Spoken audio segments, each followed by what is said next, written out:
Hello my dear students, welcome back to Shubham lecturers. और आज हम आपके लिए लेकर आए हैं क्लास 12th केमिस्ट्री का चैप्टर नंबर 6 जिसका नाम है हैलो एल्केन व हैलो एरीन। इससे पहले हम एक चर्चा आपके साथ कर चुके हैं। आज हमारा ये दूसरा लेक्चर होगा और आइए देखते हैं दूसरे लेक्चर में कौन कौन सी इंपॉर्टेंट चीज़ें हमारे लिए हैं जिनको पढ़ना हमारे लिए फ़ायदेमंद रहेगा, एग्जाम में आने की संभावना जिनकी प्रबल है। तो आइए शुरू करते हैं हैलो एल्केन तथा हैलो एरीन और आपको बताते हैं कि क्या होता है, किस प्रकार से ये अपक्रियाएं करते हैं, किस प्रकार से यौगिकों का निर्माण करते हैं, कौन कौन सी मुख्य अपक्रियाएं हैं और कौन कौन सी गौण अपक्रियाएं हैं जिनका हमारे लिए बहुत महत्वपूर्ण योगदान नहीं है।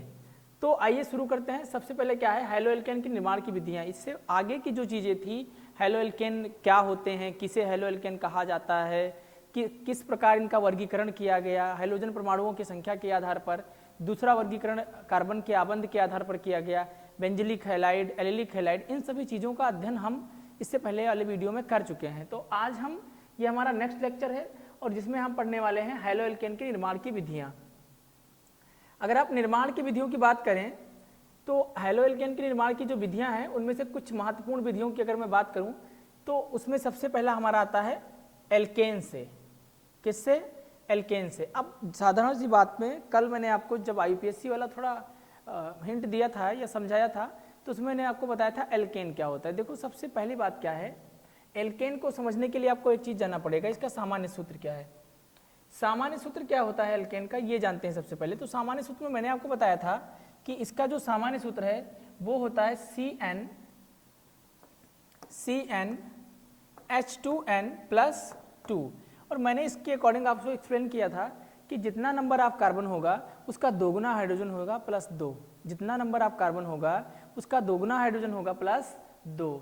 तो सबसे पहले ये बात एल्केन आपको समझना या समझाना जरूरी था। मैं एक एग्जांपल भी लिख देता हूँ जिसके अनुसार आप मेरी बात को समझ सकें या फिर जान सकें। देखिए मैं एक एग्जांपल लिख रहा हूँ और आपको इस बात को समझा रहा हूँ कि एल्केन क्या होते हैं।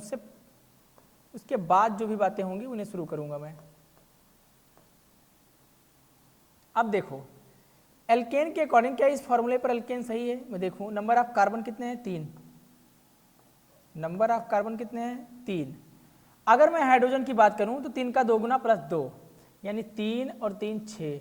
3 का दोगुना कितना हो गया 6।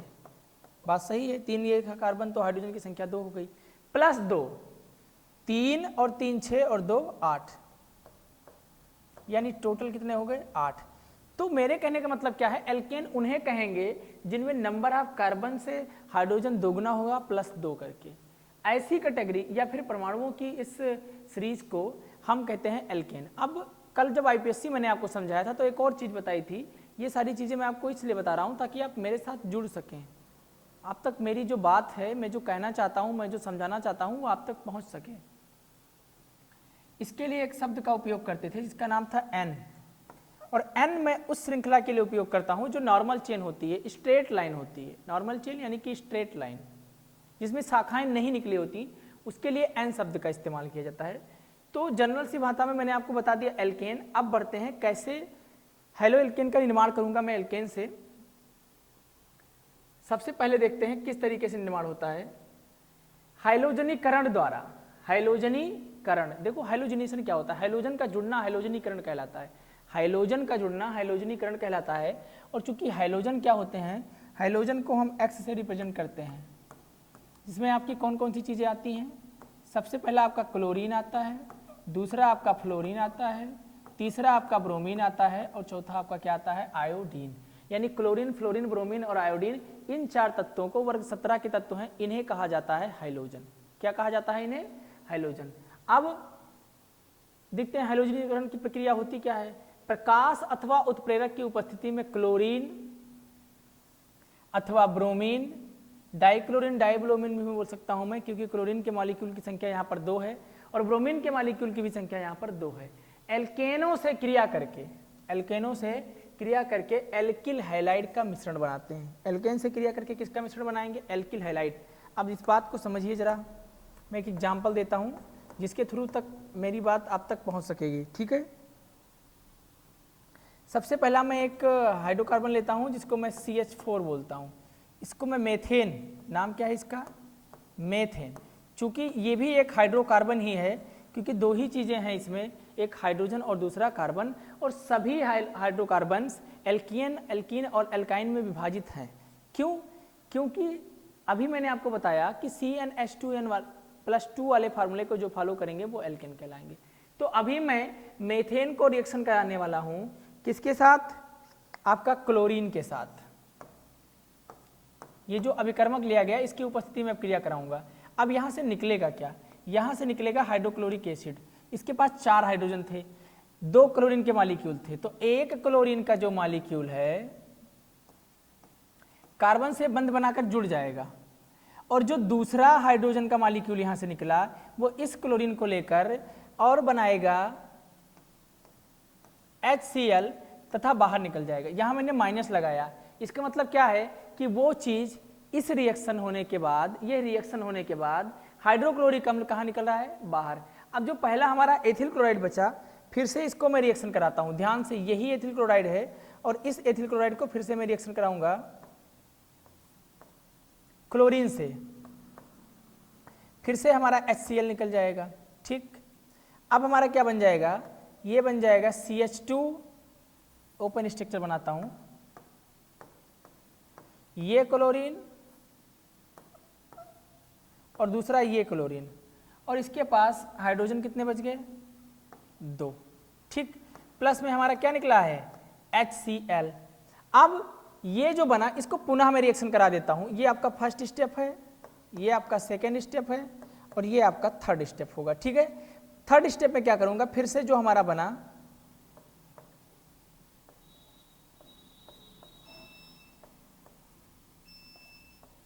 इसको पुनः मैं क्लोरीन से रिएक्शन करा देता हूं, फिर से हमारा HCl निकल जाएगा।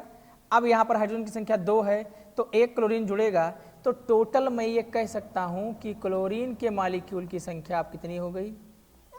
3। क्लोरीन के मॉलिक्यूल की संख्या आप कितनी हो गई? 3, और हाइड्रोजन यहां पर कितना बचा? 1। अभी भी हमारा क्या निकल जाएगा? HCl। ये तीसरा स्टेप। अब मैं फोर्थ स्टेप को थोड़ा इधर लिख देता हूं, ये आपका फोर्थ स्टेप पे ध्यान रखिएगा। ठीक है, ये हमारा CHCl3 बना। क्या बना? CHCl3। इसको पुनः मैं रिएक्शन कराने वाला हूं, किसके साथ?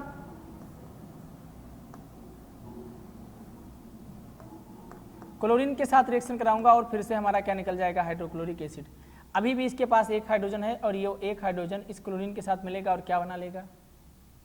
निकाल ही देता हूं सबसे पहले, HCl। अब इस कार्बन के पास टोटल क्लोरीन की संख्या कितनी हो गई? 4। कितनी हो गई क्लोरीन की संख्या? 4। ये step number 1, step number 2, step number 3, step number 4। अब ये जो हमारा बना CCl4, इसको हम नाम देते हैं कार्बन टेट्रा क्लोराइड। क्या बोलते हैं इसको? Carbon tetra chloride. और ये एक प्रकार का क्या है? Alkyl halide. क्यों? क्योंकि कार्बन के साथ हाइड्रोजन के 4 परमाणु जुड़े हुए हैं, इसीलिए इसको हम बोलते हैं कार्बन टेट्रा क्लोराइड। टेट्रा मैंने इसलिए ऐड किया क्योंकि कार्बन परमाणुओं की संख्या कितनी है? 4, और क्लोरीन के मॉलिक्यूल जुड़े हैं, इसीलिए मैंने इसको क्या बोल दिया? Carbon tetra chloride. ठीक है, ये फर्स्ट स्टेप है, ये सेकेंड, ये थर्ड, और ये आपका फोर्थ स्टेप है। 4 स्टेप में हैलोजनीकरण की प्रक्रिया होगी। कितने स्टेप में? 4। ठीक है, नेक्स्ट देखते हैं क्या है। दूसरा हमारा एल्कीनो से। एल्कीन असंतृप्त यौगिक होने के कारण सामान्यतः यौग अपक्रियाओं के फलस्वरूप एल्किल हैलाइड देते हैं। असंतृप्त यौगिक का मतलब क्या हुआ? देखो, एल्किल हैलाइड देंगे वो तो ठीक है, लेकिन असंतृप्त होने का मतलब क्या हुआ? कि जिसमें कार्बन कार्बन के बीच में 2 या 3 बंध हो। 2 या 3 बंध। संतृप्त का मतलब जिसमें कार्बन कार्बन के बीच केवल 1 बंध हो। असंतृप्त का मतलब जिसमें कार्बन कार्बन के बीच 2 या 3 बंध हो। जिससे मैं किसे बोल सकता हूं संतृप्त? देखो, अगर कार्बन कार्बन के बीच में सिंगल बंध है तो इसे मैं नाम दे सकता हूं संतृप्त। अगर कार्बन कार्बन के बीच डबल या ट्रिपल बॉन्ड है तो इसको मैं क्या बोल सकता हूं? असंतृप्त। क्या बोल सकता हूं? असंतृप्त। ठीक है, इसी चीज को मैं एक्सप्लेन करने वाला हूं। असंतृप्त यौगिक होने के कारण सामान्यतः योग अपक्रियाओं के फलस्वरूप एल्किल हैलाइड का निर्माण करते हैं। ठीक है, उच्च ताप पर प्रतिस्थापन अपक्रिया द्वारा असंतृप्त एल्किल हैलाइड में परिवर्तित हो जाते हैं। उच्च ताप पर अगर मैं रिएक्शन होने पर इसका टेम्परेचर बढ़ा दूं तो प्रतिस्थापन अपक्रिया होगी, प्रतिस्थापन होने के फलस्वरूप ये एल्किल हैलाइड में रूपांतरित हो जाएंगे। आइए देखते हैं इसका एक उदाहरण ताकि मेरी बात आप तक पहुंच सके। सबसे जो फेवरेट एग्जांपल इसमें लोग लेते हैं वो यही है। मैंने सीधा सा एक एल्कीन ले लिया, साधारण सी भाषा में बात देखो, एल्कीन का मतलब जिसमें कार्बन कार्बन के बीच में कितना बॉन्ड हो, 2 बंध। कार्बन कार्बन के बीच में कितना बंध हो, 2 बंध। इधर एक एल्किल समूह जुड़ा हुआ है,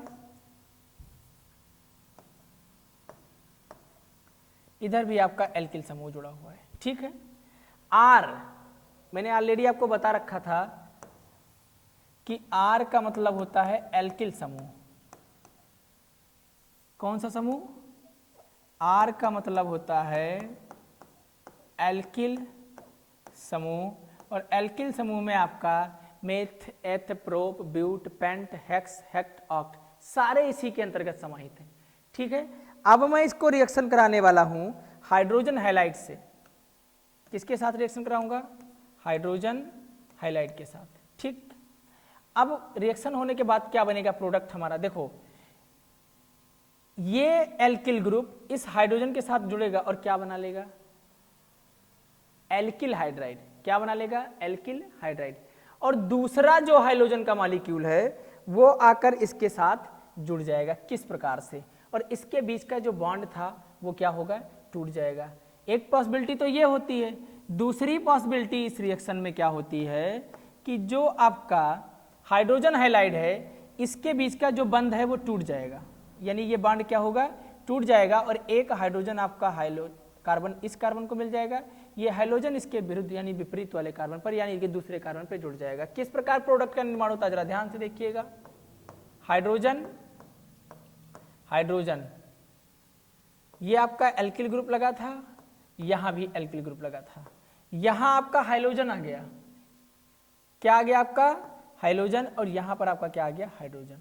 अब चूंकि यहां पर हाइड्रोजन जुड़ गया तो इसे हम क्या कहेंगे? Alkyl halide. क्या बोलेंगे इसको?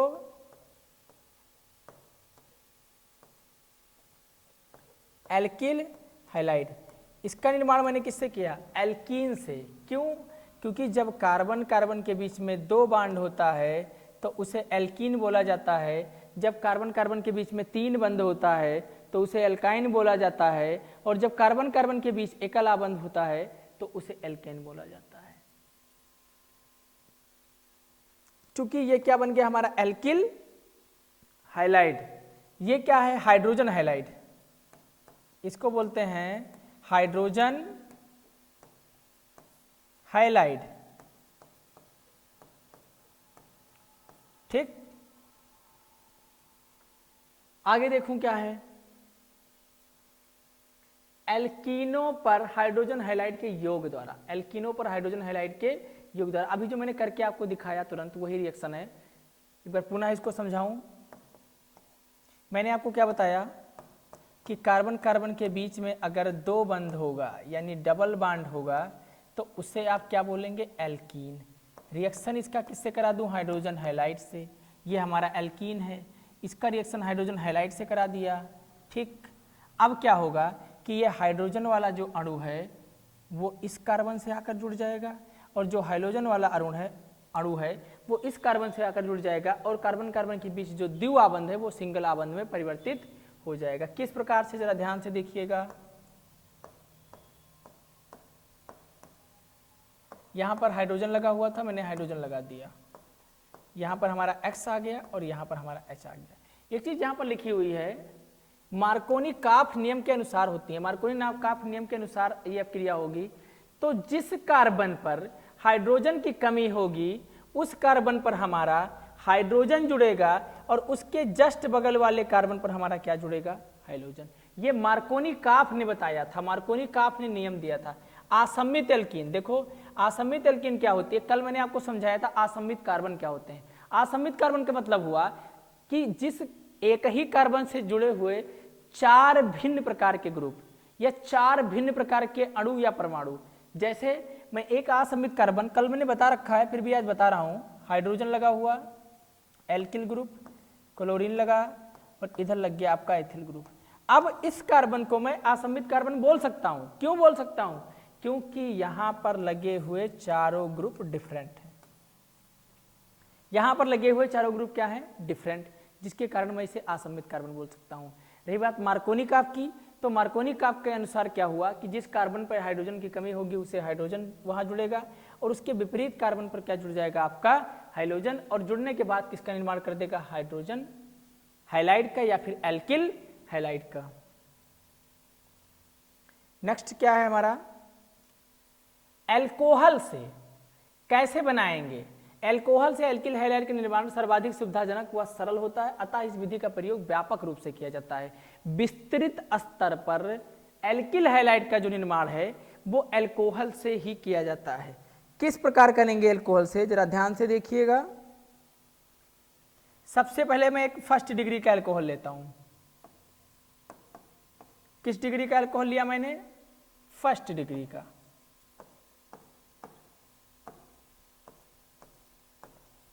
ये एल्कोहल ग्रुप है। OH को हाइड्रोक्सिल या फिर एल्कोहल ग्रुप कहा जाता है।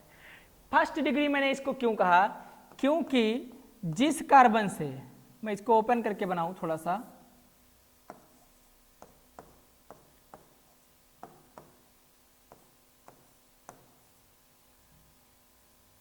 जिस कार्बन से आपका एल्कोहलिक ग्रुप OH जुड़ा हुआ है उससे केवल एक एल्किल ग्रुप अटैच है, इसके कारण इसे क्या बोलेंगे? First degree alcohol. कौन से डिग्री का अल्कोहल बोलेंगे? First degree alcohol. क्यों बोलेंगे? क्योंकि जिस कार्बन से आपका OH समूह जुड़ा हुआ है उससे केवल एक मेथिल ग्रुप या एक कार्बन जुड़ा हुआ है। अभी मैं इसको रिएक्शन कराऊंगा हाइड्रोजन हैलाइड से जिंक क्लोराइड की उपस्थिति में। हाइड्रोजन हैलाइड से रिएक्शन कराऊंगा किसकी उपस्थिति में? जिंक क्लोराइड, जिसको हम बोलते हैं ZnCl2। अब जो हाइड्रोजन का मॉलिक्यूल है, जो OH का मॉलिक्यूल है, वो यहां से पानी बनाकर निकल जाएगा। किस तरीके से? देखो पानी क्यों बनेगा और कैसे बनेगा, ध्यान से देखिएगा। पानी ये OH इस हाइड्रोजन के साथ मिलेगा और आपका क्या बना लेगा? H2O। ये OH इस हाइड्रोजन के साथ मिलेगा और आपका क्या बना लेगा? H2O। और बाकी एल्किल समूह कार्बन ये रहे उसके हाइड्रोजन और यहां पर आपका क्या जुड़ गया? X यानी हैलोजन। तो ये भी हमारा किस में परिवर्तित हो गया? एल्किल हैलाइड में। किस में बदल गया? एल्किल हैलाइड में, चूंकि फर्स्ट डिग्री से निर्माण किया मैंने। अभी इसी प्रकार की अपक्रिया को दोहराकर सेकंड डिग्री का भी बना सकता हूं। इसी प्रकार की अपक्रिया को दोहराकर मैं थर्ड डिग्री के भी एल्किल हैलाइड का निर्माण कर सकता हूं। ठीक है, समझ में आ रही है मेरी बात? एकदम मुस्कुराते हुए हमारे साथ जुड़े रहिए आप भी, ताकि हमें भी इंटरेस्टिंग महसूस हो और आपको भी इंटरेस्टिंग महसूस हो, दोनों का फायदा होगा इसमें।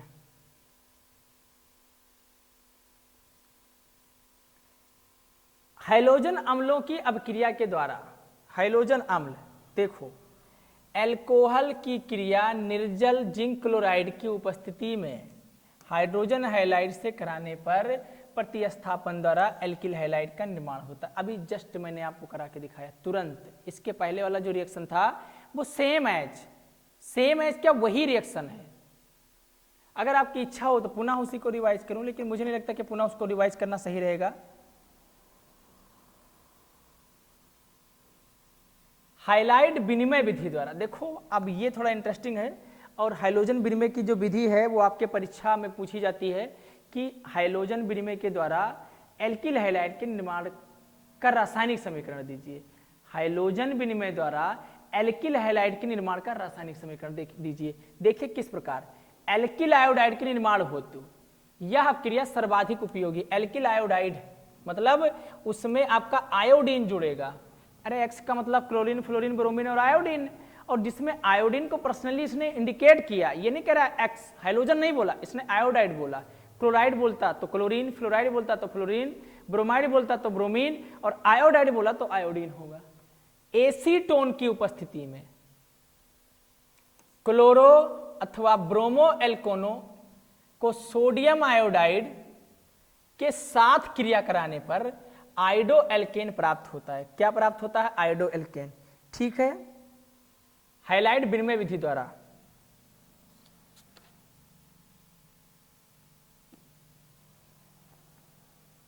सबसे पहले एग्जांपल देखिएगा ध्यान से, ये आपका क्लोरोएथेन,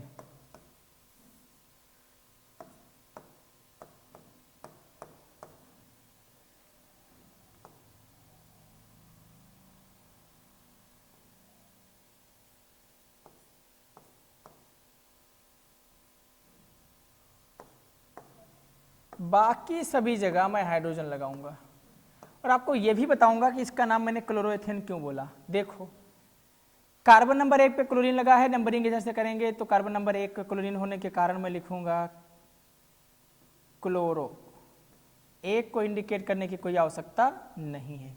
कार्बन की संख्या 2 है, 2 के लिए मैं लिखता हूं एथ।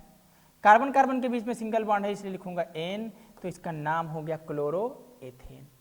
अब क्लोरोएथेन को रिएक्शन कराऊंगा सोडियम आयोडाइड के साथ। किसके साथ रिएक्शन कराऊंगा? सोडियम आयोडाइड के साथ।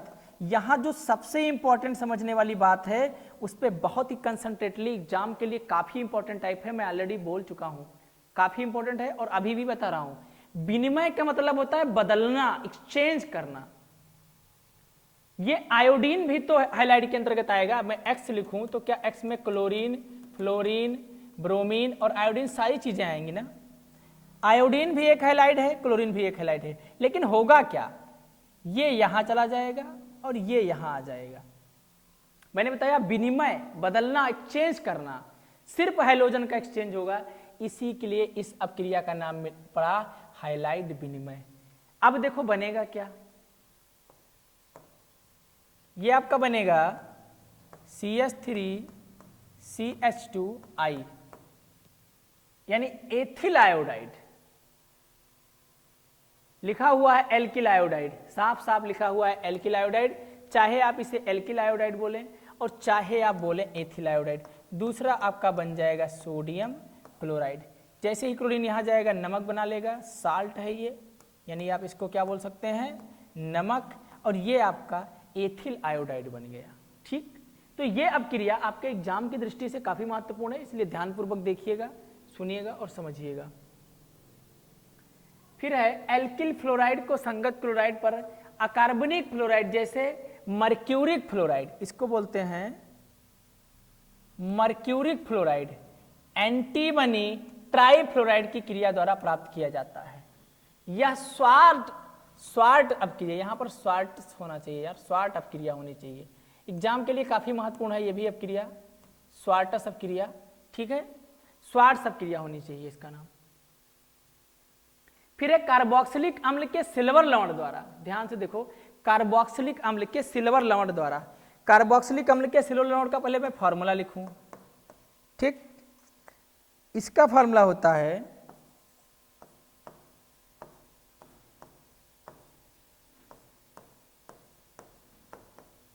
ठीक सिल्वर प्रोपेनोएट। अगर आई यूपीएससी नाम लिखूं तो चार कार्बन है, 1 2 3 और 1 4। सिल्वर ब्यूटेनोएट इसका नाम हो जाएगा।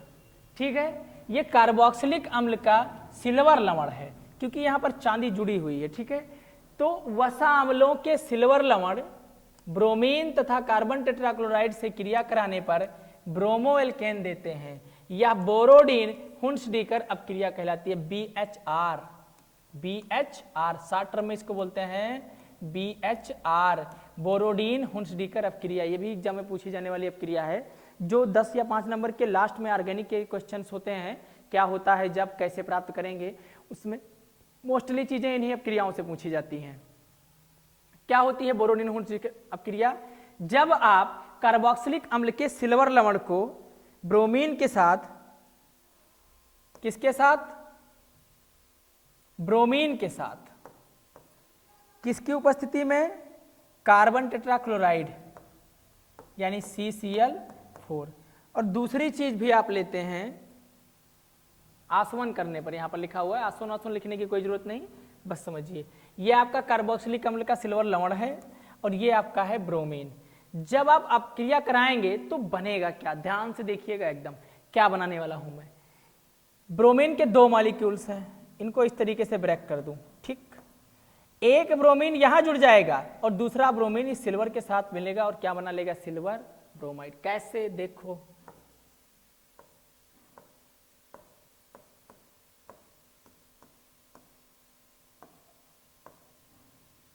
ये बना लिया, ठीक। इस वाले ब्रोमीन ने जब ये सिल्वर जो है ये इस ब्रोमीन के साथ जुड़ेगा तो ये क्या बना लेगा? Silver bromide. और दूसरा ये आपका इसके साथ जुड़कर क्या बना लेगा? दूसरा वाला जो ब्रोमीन है, यानी एक सिल्वर ब्रोमीन के साथ जुड़ेगा तो सिल्वर ब्रोमाइड बना लेगा, दूसरा सिल्वर जब ब्रोमीन के साथ जुड़ेगा तो आपका सिल्वर ब्रोमाइड बना लेगा। ये तो पहली पॉसिबिलिटी। कौन सी पॉसिबिलिटी ये है? पहली पॉसिबिलिटी। अब जरा आप दूसरी पॉसिबिलिटी पे ध्यान दीजिए। ये आपका सिल्वर लवण, ठीक है। अब क्रिया किसके साथ कराई मैंने? ब्रोमीन के साथ। किसकी उपस्थिति में कराई? Carbon tetra chloride. पहला कंपाउंड जो आपका बनेगा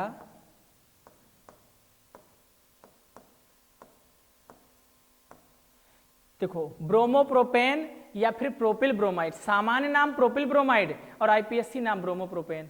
क्यों? क्योंकि कार्बन की संख्या 3 और 3 के लिए हम लिखते हैं प्रोप। कार्बन कार्बन के बीच में सब में सिंगल बॉन्ड है यानी प्रो प्लस एन, लेकिन सबसे पहली प्रायोरिटी नाम लिखने में हेलोजन को दी जाएगी तो इसका नाम हो जाएगा ब्रोमो प्रोपेन और साधारण नाम यानी सामान्य नाम इसका हो जाएगा प्रोपिल ब्रोमाइड। ठीक है। दूसरा, ये जो कार्बन के 2 मॉलिक्यूल हैं ये क्या बना लेंगे? Carbon dioxide.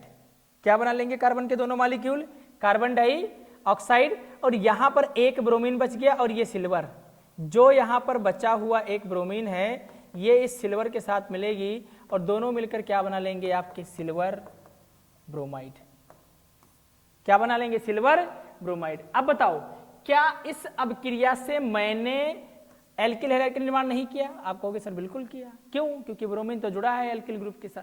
जो ब्रोमीन है वो एल्केन की श्रृंखला के साथ जुड़ा है, तो चूंकि ये भी एक विधि है एल्केन को बनाने की, लेकिन ये जो विधि है इसलिए महत्वपूर्ण हो जाती है क्योंकि इस अपक्रिया को हम बोलते हैं बोरोडीन हुन्सडीकर रिएक्शन, यानी बोरोडीन हुन्सडीकर अपक्रिया। ठीक है।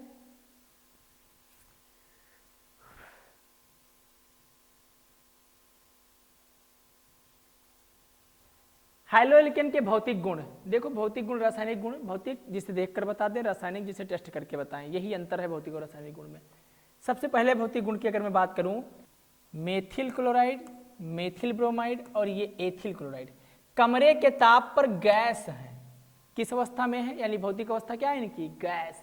शेष सभी कार्बन 18 तक के यौगिक, कार्बन 1 से लेकर कार्बन 18 तक के शेष सभी यौगिक सुगंधित द्रव।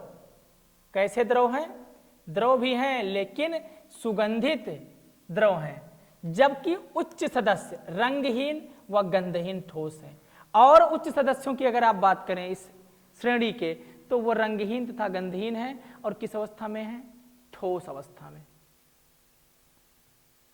दूसरा गुण देखिए इसका, इनके क्वथनांक तथा घनत्व जनक हाइड्रोकार्बन की अपेक्षा उच्च होते हैं। क्वथनांक तथा घनत्व, जनक हाइड्रोकार्बन का मतलब क्या हुआ कि जिस श्रृंखला से ये जुड़ा होगा, जिस श्रृंखला से ये जुड़ा होगा, इसका घनत्व या फिर इसका क्वथनांक इस श्रृंखला से ज्यादा होगा। यही कहने का मतलब है इसका।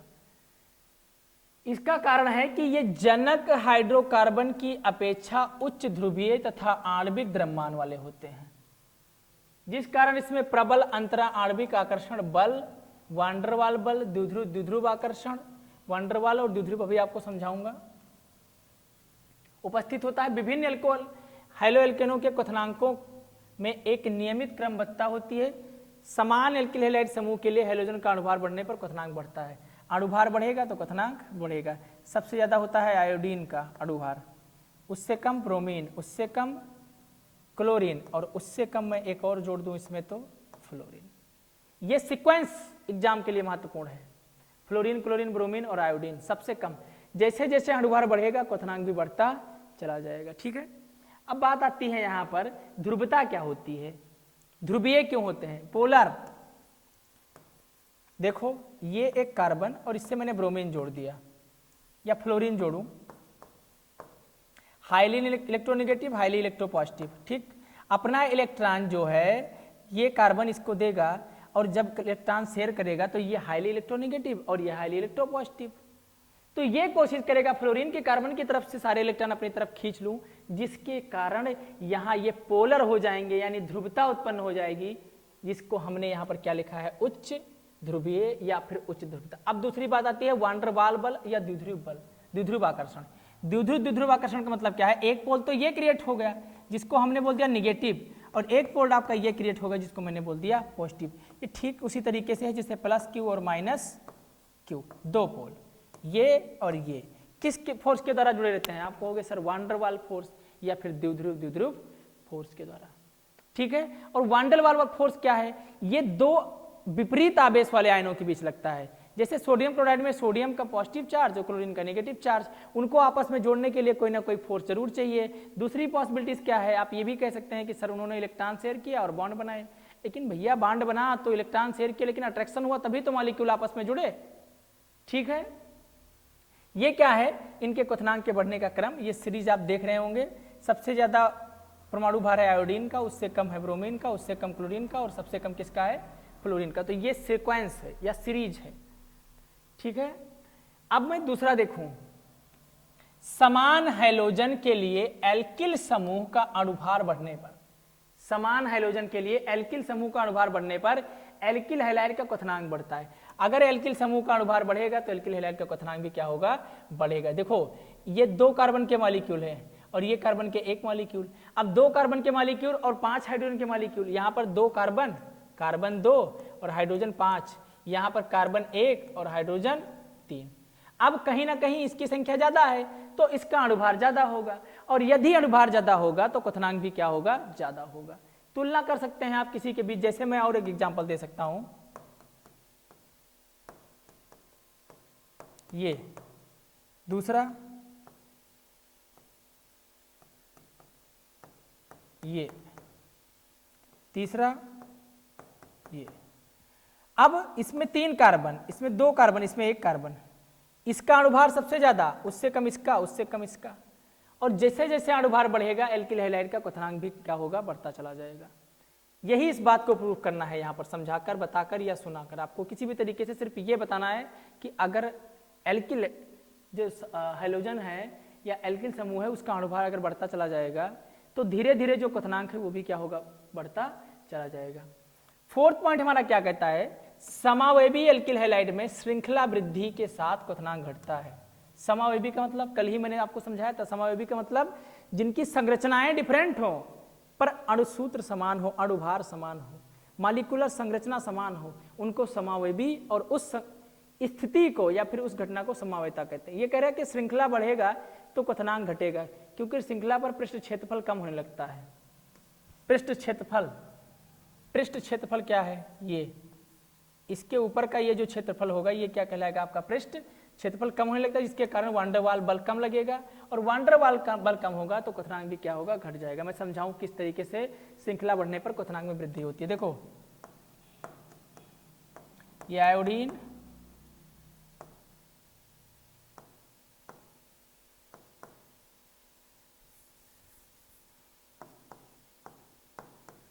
CH2, ये A, दूसरा देखो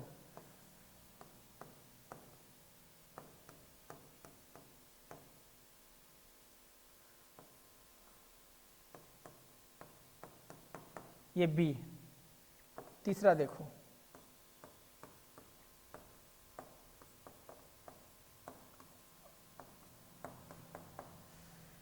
सब में कार्बन की और हाइड्रोजन की संख्या समान है। आप देख लें 1 2 3 4, 1 2 3 और 1 4, यहाँ हाइड्रोजन लगाऊं ताकि बैलेंस ही बराबर हो सके। 1 2 3 हाइड्रोजन 3 2 5 2 7 2 9, 3 3 6 2 8 और 1 9, हाइड्रोजन भी समान है। कार्बन की संख्या 3 है, 3 3 6 और 3 9, यानी मैं ये कह सकता हूं कि ये तीनों एक दूसरे के क्या हैं, समावयवी। क्या है, समावयवी। और ये प्रक्रिया आपकी क्या कहलाती है, समावयता। क्या कहलाती है, समावयता, यानी आइसोमेरेज। अब ये कह रहा है कि अगर श्रृंखला वृद्धि होगी, देखो पहली श्रृंखला निकल आई, यहां कितनी श्रृंखला निकल आई, 3 श्रृंखलाएं, इसमें कोई श्रृंखला नहीं। तो जैसे जैसे श्रृंखला बढ़ेगी जो क्वथनांक है वो धीरे धीरे घटता चला जाएगा। सबसे कम इसका होगा, सबसे कम इसका होगा, उसके बाद इसका, फिर उसका, क्योंकि इसमें ज्यादा श्रृंखलाएं हैं, उससे कम श्रृंखला इसमें है और सबसे कम श्रृंखला इसमें है। ठीक है, अब देखते हैं एल्किल ब्रोमाइड व एल्किल आयोडाइड के घनत्व जल से अधिक होते हैं। एल्किल ब्रोमाइड, एल्किल ब्रोमाइड, दूसरा क्या है एल्किल आयोडाइड, इन दोनों की जो डेंसिटी है वो पानी से ज्यादा होती है, जबकि फ्लोराइड व क्लोराइड के घनत्व जल से कम। ये इनकी जो डेंसिटी है वो किससे ज्यादा होती है, पानी से। जबकि दूसरा एल्किल फ्लोराइड और एल्किल क्लोराइड, इन दोनों की जो डेंसिटी है वो पानी से क्या होती है, कम। यही बात समझा रहे हैं, ये इनकी ज्यादा होगी और इनकी क्या होगी, कम होगी। ठीक है, तो हमारा आज का लेक्चर यहीं पर समाप्त होता है। मिलेंगे कल नई ऊर्जा और नई उम्मीद के साथ, और आपको बताएंगे हैलो एल्केन के रासायनिक गुणधर्म।